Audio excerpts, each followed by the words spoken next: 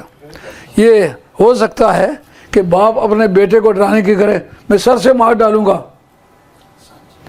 اگر یہ کام کے سر سے مار ڈالوں گا تو اگر سر سے نہ مار ڈالے تو یہ جھوٹ نہیں ہوگا، اس لیے کہ وہ تحذیر کی غرض سے اس نے کہا ہے لا اغنی عنک من اللہ شیئا، اے خاتون جنت میں تیرا کچھ نہیں سنوار سکتا۔ لیکن اس کا یہ مطلب نہیں کہ سرکار کے پاس قوت نہیں ہے، نہیں، جو جنت کی ملکہ ہوگی اور جنت کی چابی جس کے پاس ہوگی وہ خامد ہے اس کا۔ حضرت سیدہ عائشہ طیبہ طاہرہ سلام اللہ علیہا فرماتی ہیں علی قسیم الجنت والنار۔ یہ حدیث جو ہے دارمی نے لکھی ہے، دار قطنی نے لکھی ہے، اور حضرت امام ابن حجر مکی نے سواق مورکہ کے اندر لکھی ہے، اور اعلیٰ حضرت فاضل بریلوی رحمۃ اللہ علیہ نے جو کتاب لکھی ہے امامین کریمین کی شان میں، اس کے صفحہ 97 98 99 پہ یہ حدیث لکھی ہے اس مقام پر کہ جنت کی چابیاں حضرت علی کے پاس، وہ قسیم الجنت والنار، جنت اور دوزخ کو بانٹنا یہ اسی کا کام ہے۔ لیکن سرکار نے لوگوں کو کہنے سے پہلے اپنی اولاد کو سکھایا کہ زندگی اس طرح گزارنی ہے، اور نبی کریم علیہ الصلوۃ والسلام نے جس میدان میں کوئی نہیں جا سکتا اس میدان میں سرکار گئے۔ حضرت طلحہ رضی اللہ عنہ کے گھوڑے کے بارے میں مذکور ہے، حضور کے معجزات میں ہے، حضور کا گھوڑا تھا، حضرت طلحہ تھا، بہت مریل ٹائپ، بہت سست۔ ایک مرتبہ اتفاق ایسا ہوا کہ شور مچ گیا کہ مدینہ طیبہ پہ کوئی غنیم آ کے حملہ آور ہونے لگا ہے۔ سرکار دو عالم علیہ السلام نے فرمایا کہ باقی قوم کو بعد میں بتاتا ہوں۔ سرکار اسی گھوڑے پر سوار ہو کے تشریف لے گئے، اور جس جگہ اس دشمن کے آنے کا پتہ بتایا گیا اس جگہ کو پوری طرح چیک کر کے چاروں طرف گھوڑا دوڑا کے، اور گھوڑے کو ایسا بنا دیا کہ زندگی میں کوئی گھوڑا پھر اس کو پہنچ نہیں سکا۔ بات تھی تلوار کی، میدان کی، سرکار نے شجاعت سکھائی تھی، تو شجاعت میں اللہ تعالیٰ نے حضرت نبی کریم علیہ الصلوۃ والسلام کو وہ شان دی کہ باقی قوم جو ہے وہ تیار ہو رہی ہے، وہ اپنے کیل کانٹے سے لیس ہو رہی ہے کہ دشمن اگر آیا اس کے مقابلے کے لیے تیار ہو کے چلتے ہیں۔ اتنے میں دیکھا کہ سرکار اس اصل منزل کو دیکھ کے واپس آ گئے، اور جو مریل گھوڑا تھا اس پر سوار ہو کے گئے، ساری زندگی اس نے کسی کو پہنچنے نہیں دیا۔ مزہ آیا نا بہادری کا، اور محنت و شقت کے کام بتلائے۔ جس وقت خندق کی جنگ تھی، احزاب کی جنگ بھی جس کو کہتے ہو، جنگ احزاب، یہ جنگ خندق ایک ہی کا نام ہے۔ اس وقت ایک پتھر آ گیا، حضرت سلمان فارسی رضی اللہ تعالیٰ عنہ کے جوڑا بنے سرکار، سب کو کہا کہ قومی اور قبیلائی تعصب کو بالائے طاق رکھ کے اسلام کے نام پر ایک ہو جاؤ، اور جوڑا جوڑا بن کے 10-10 ہاتھ تک تم رقبہ کھودو، خندقیں کھودو۔ خندقیں کھودنے پر لگایا۔ حضرت سلمان فارسی جو تھے وہ ایک نووارد مسلمان تھے اور رہنے والے تھے اصل میں ایران کے۔ اب وہ پوری طرح عربی پر قابو بھی نہیں تھا۔ عربی پر قابو بھی پھر ایسا ہوا کہ سرکار وہاں کے عالم علوم الاولین والآخرین، یہ پہلی امتوں کے علم بھی جانتا ہے، یہ پچھلی امت کے علم کے بھی جانتا ہے۔ اب جناب حضرت سلمان فارسی رو پڑے کہ مجھے کسی نے اپنا ساتھی نہیں بنایا۔ اس وقت روئے اور سرکار نے آگے بڑھ کے سینے سے لگا لیا اور بتایا کہ جس کا کوئی جوڑا نہ ہو میں محمد اس کا جوڑا ہوا کرتا ہوں۔ انا ارافقو من لا رفیق لہو۔ سرکار نے پوچھا کیا بات ہے؟ انہوں نے کہا یہاں ایک چٹان آ گئی ہے جو توڑی نہیں جا سکتی۔ جتنے شاذور آدمی ہو سب ضربے مار کے دیکھو، سب نے اس پر اپنے پہ کدال مار کے دیکھے، لیکن کسی کے ہاتھ سے بھی وہ چٹان نہ ٹوٹی۔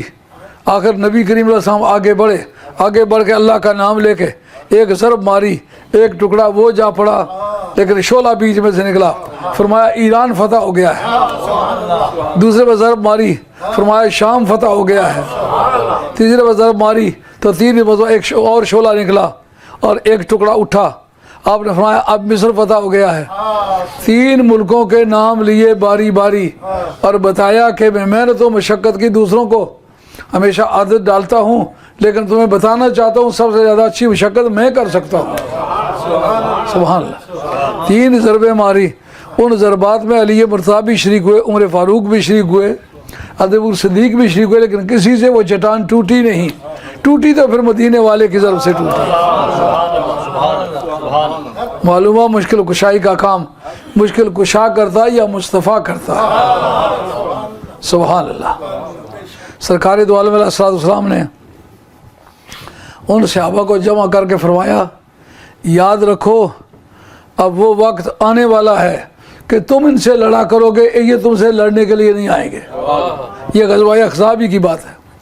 ظاہری طور پر نقشہ جنگ احزاب کا یہ ہے کہ مسلمان 3000 ہیں، وہ 10,000 ہیں۔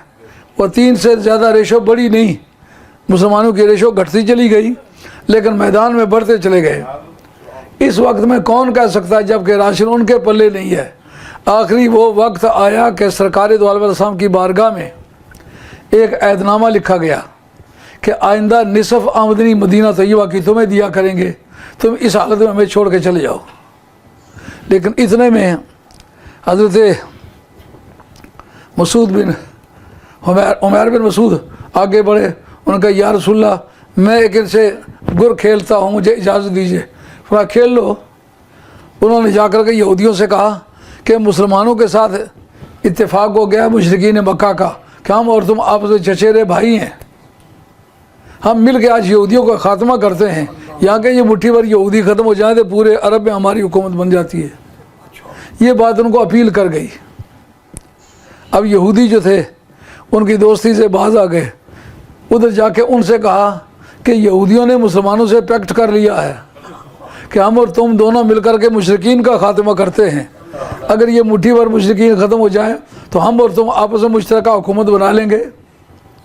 لیکن اب کیا کریں گے وہ یہ کریں گے تم سے جنگی جرنیل سے یرغمال کے طور پر مانگیں گے، وہ اپنے پاس ہاسٹیج بنائیں گے، ان کو اپنے پاس رکھیں گے، مگر یاد رکھنا دینا نہیں ہے کوئی بھی جنگی جرنیل، کیونکہ وہ مار ڈالیں گے، وہ اس بدماشی پر اترے ہوئے ہیں تمہیں دھوکہ دینا چاہتے ہیں۔ اور ساتھ ہی یہ بتلایا کہ مشرکین مکہ اب جاسوس آگے ہوئے ہیں، لیکن وہ کہاں سے آگے ہوئے ہیں یہ نہیں بتا سکتا، البتہ جب آئیں گے تو ہانڈیوں کو الٹ دیں گے۔ اس کا کام آپ کا یہ ہے، آپ جو بھی قریب پڑتا آپ اس کا بازو پکڑ کے اس طرح اس کو اوپر کھینچے پوچھیں منن تھا کون ہو، اگر وہ صحیح وقت پر جواب دے فوامنہم وہ پھر تم میں سے ہے، اگر وہ صحیح وقت پر جواب نہ دے تو غیرکم وہ تمہارا غیر ہے، وہ پھر تمہارے ساتھ کا نہیں ہے۔ لیکن شام کا وقت ہے، سردیوں کا موسم تھا، آندھی چلی، گٹا ٹوپ اندھیرا تھا، چولہے جل رہے تھے، ہنڈیاں چولہوں پر چڑھی ہوئی تھیں، آگے جل رہی تھی۔ حضرت نعیم بن مسعود آگے بڑھ کے خود پہلے ابو سفیان کا بازو جا کے پکڑا، کہ تم کون ہے، بجائے اس کے کہ وہ ان کا ہاتھ پکڑے، انہوں نے خود اس کو ملزم بنایا، تم کون ہو۔ اور ادھر ساتھ ایک لکڑی کا جھٹکا دے کر آنڈی گرا دی، آگ بجھ گئی، آنڈی گر گئی، شور مچ گیا کہ جاسوس آگے، پھر سر پہ پاؤں رکھ کے بھاگے۔ سرکار دو عالم علیہ السلام نے فرمایا آج دشمن کا بھاگنا یہ اس کی قیامت تک کی ذلت ہے. آئندہ تم لڑنے جایا کرو گے، وہ تمہیں لڑنے کے لیے نہیں آئیں گے. اور ہوا بھی ایسا ہے. احزاب کی جنگ کے بعد کبھی حملہ کر کے کفار مکہ آئے؟ پھر خیبر بھی میں گئے تو خود گئے.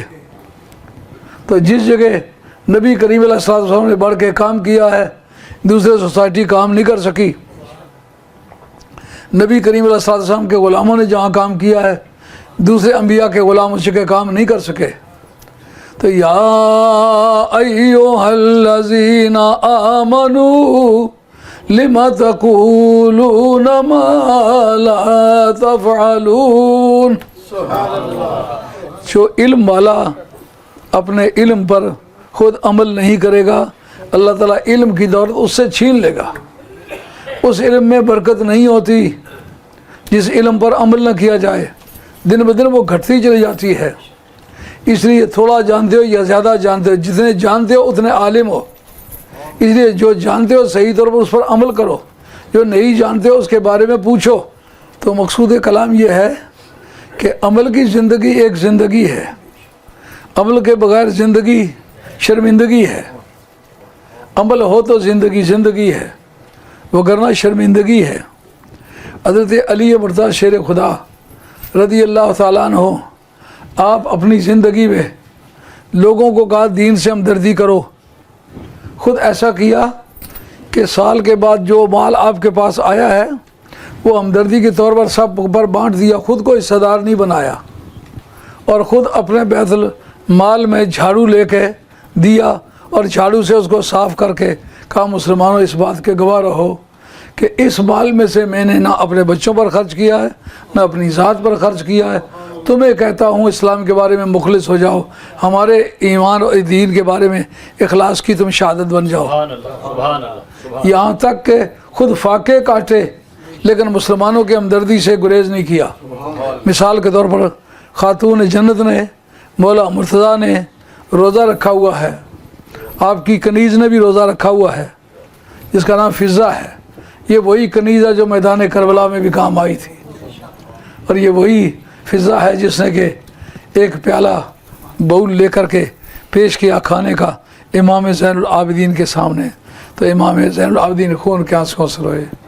فرمائیے 72 سر جو نیزوں پر نظر آ رہے ہیں نا، یہ میرے ابا جی کا سر ہے، میرے جوان بھائیوں کے سر ہیں، میرے چچیرے بھائیوں کے سر ہیں، میرے سگے بھانجوں کے سر ہیں، میرے خاندان کے یہ سر جو ہے نیزے پر چڑھے ہوئے ہیں. میں ایسی حالت میں کھانے کا نام سننے کے سے میں دقت محسوس کرتا ہوں. یہ وہی فضہ ہے. فضہ یہ تیرا کھانا میرے سر آنکھوں پر، میں قیامت کے میدان میں اللہ کی بارگاہ میں یہ تیرا باؤل پیش کروں گا، لیکن اس وقت میں کھا نہیں سکتا. مگر تو اس وقت ہمدردی کر رہی ہے، اس وقت تو ہمارا نام کوئی نہیں لے سکتا، تو باؤل لے کر کے آ گئی ہے، کھانا پیش کر رہی ہے. یہ وہی مائی فضہ. انہوں روزے رکھے ہوئے ہیں اور 3 روٹیاں پکیں. باہر کوئی سائلی آ گیا. اس نے کہا میں ایک مسکین ہوں، میں مسافر ہوں، میرے پاس کچھ نہیں ہے، میں 3 دنوں کا بھوکا ہوں. حضرت مولا مرتضیٰ نے اٹھ کے اپنے حصے کی روٹی اس کو دے دی. خاتون نے جنت نے کہا میرے والی روٹی بھی صحیح دے دو. اس فضہ نے کہا میرے والی روٹی بھی اسی کو دے دو. جو پھولوں کو پاس بیٹھے ان سے خوشبو آتی ہے، گلے خوشبو در حمام روزے رسید از دست محبوب بدستم. سعدی مرحوم فرماتے ہیں میں امام میں گیا تو وہاں سے بٹی اٹھائی، اسے خوشبو آ رہی تھی. بدو گفتم کے مشکی یا ابیری کہ از بوئے دلاویز تو مستم. مجھے مٹی یہ بتاؤ کہ تو کستوری ہے یہ امبر سارا ہے، کیا چیز ہے؟ تجھے مٹی ہو کر خوشبو کس طرح آ رہی ہے؟ وہ کہتے ہیں بگفتہ من دل گلے ناچیز بودم وہ لیکن مدت با گل نشستم. میں تو مٹی تھی لیکن میں پھول کے پاس بیٹھی رہی ہوں، اس لیے مجھ میں خوشبو آ گئی ہے. تو فضا ہی تھی، لیکن خاتون جنت المرتضیٰ کی سنگت معمولی چیز تو نہیں. انہیں سب نے اٹھ کے ان کو روٹیاں دے دی. جناب پھر فاقہ جاری رہا. اگلے دن کا روزہ رکھا. پھر ایک آ گیا، اس نے کہا جناب میں یتیم ہوں، 3 دن کا فاقہ ہے.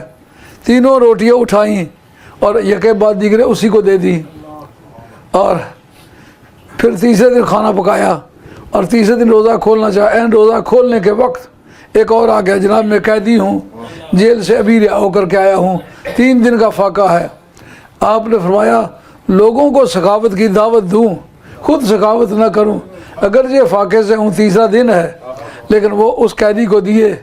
قرآن مجید نے اس کی تعریف کی, قرآن مجید نے اس کا قصیدہ پڑھا.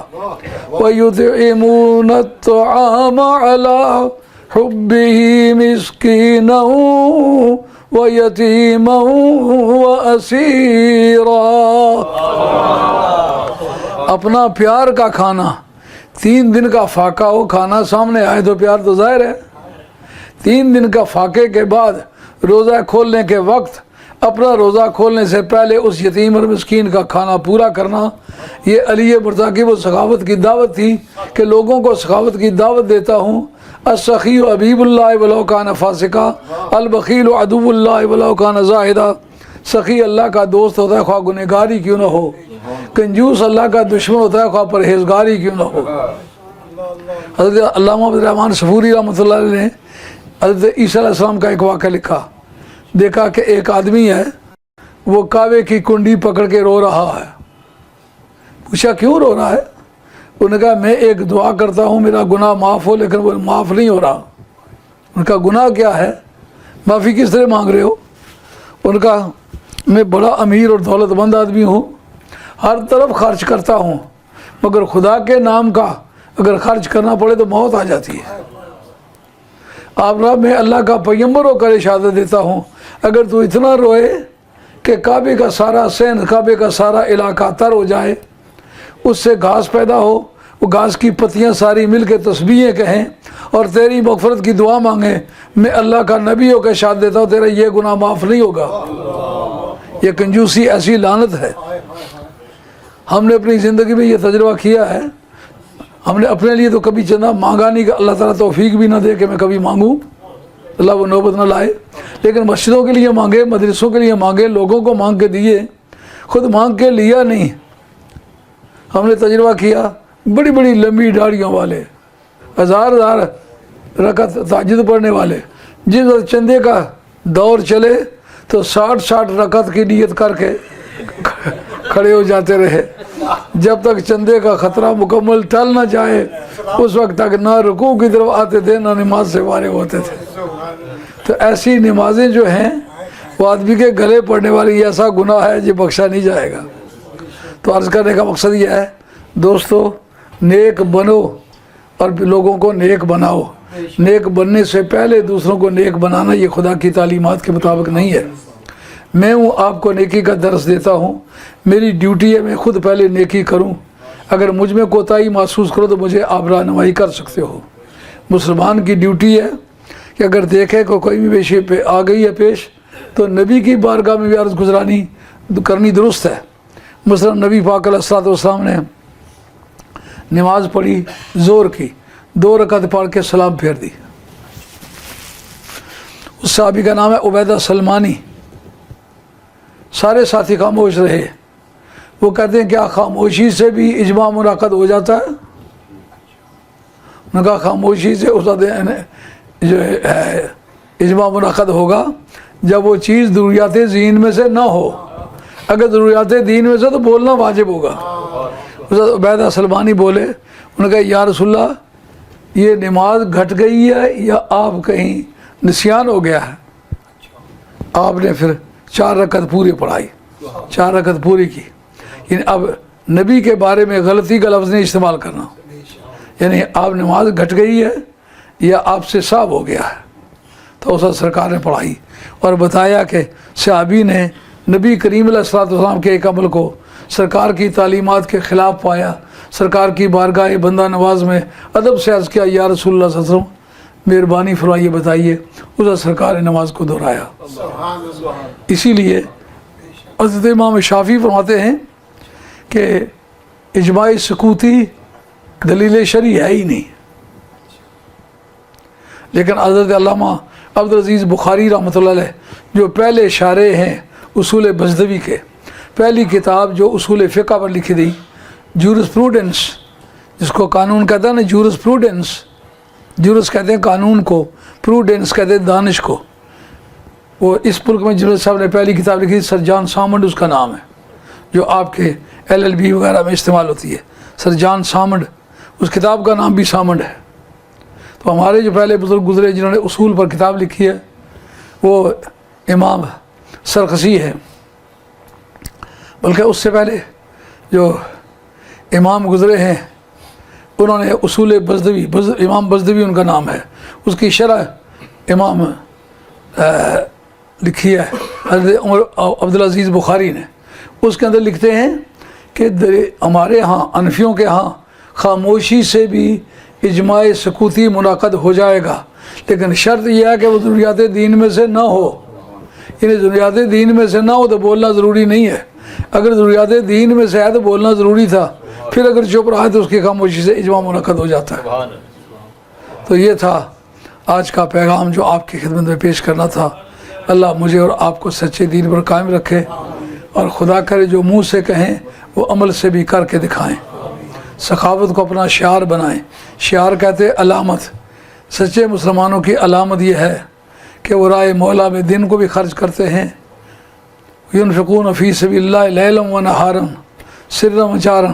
قرآن کی اس آیت نے بتائی، حضرت علی مرتضیٰ کے پاس 4000 درہم تھے، ایک دن کی روشنی میں دیے، 1000 رات کی تاریکی میں دیے، ایک صبح کے وقت دیے، 1000 شام کو دیے۔ تو 4 فیشن انہوں نے اختیار کیے 4000 درہم کے لیے، تو اللہ نے اس کا ریکارڈ قرآن مجید میں بیان کیا۔ یہی وجہ ہے کہ قرآن مجید میں اگر پوری تحقیق کرو تو 313 آیات ہیں جو حضرت علی مرتضیٰ کی شان میں نازل ہوئے ہیں، اور یہ بڑی مشہور بات ہے، تمام حدیث کی کتابوں میں آتا ہے۔ حضرت امام احمد بن حنبل کہتے ہیں ما جاء فی شان احد من الصحابۃ من الفضائل ما جاء فی شان علی بروایات الصحاح، کہ کسی بھی صحابی کی شان میں اتنی حدیثیں نہیں آئی ہیں جتنی حضرت علی مرتضیٰ کی شان میں آئی ہیں۔ پتہ ہے یار لوگوں نے اس کی کیا تعویل کی ہے؟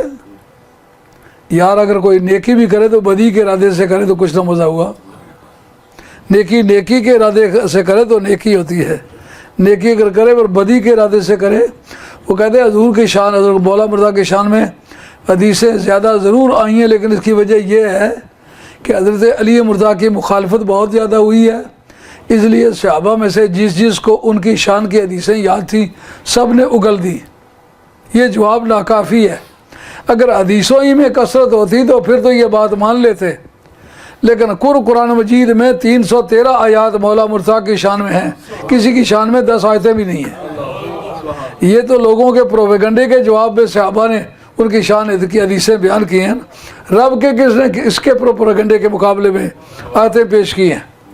300 آیات امام ابن حجر مکی نے بھی لکھی ہیں، 300 آیات انہوں نے بھی لکھی، حالانکہ انہوں نے بڑا صرفہ کیا ہے، لیکن انہوں نے 300 آیات لکھی ہیں۔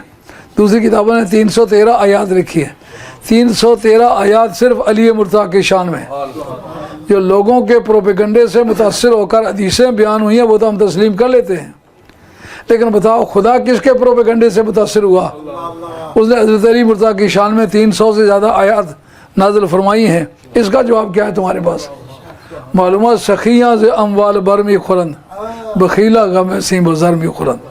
نہ سخاوت میں ان کا کوئی جواب ہے، نہ شجاعت میں ان کا کوئی جواب ہے، نہ علم میں کوئی ان کا جواب ہے۔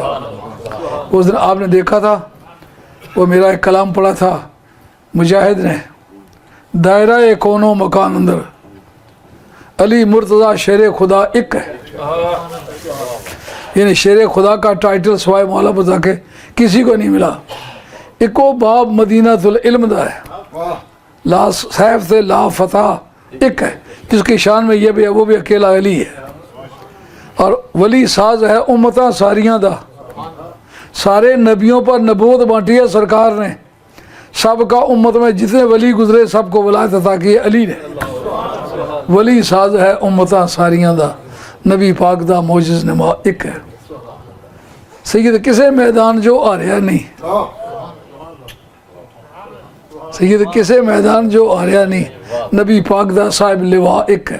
لوا کہتے ہیں جھنڈے کو، سرکار نے جھنڈا دیتے وقت کہا جھنڈا اس کے ہاتھ میں ہوگا، جرارن لیس بفرارن، یہ بھاگنے والا نہیں ہے، جھنڈا اس لیے دیا ہے۔ اگر بھاگنے کی کوئی روایت اس کے بارے میں ملتی ہوتی، جھنڈا ہاتھ میں ہوتا تو بھاگ رہا ہوتا، اس سے کیا بنتا؟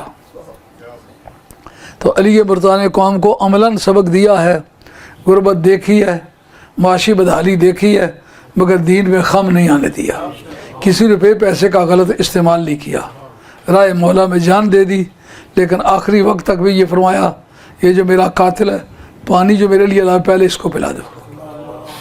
شان ہے نا، کہتے ہو مسلمان تلوار کی دھار سے پھیلا ہے، یہ تلوار کی دھار سے پھیل رہا ہے۔ اگر کوئی انسان ہوتا تو جس وقت مرتے مرتے بھی اپنے حصے کا پانی قاتل کو دیا ہے، اس نے نہ سمجھ لیا ہوتا یہ سچے دین کا حامل ہے۔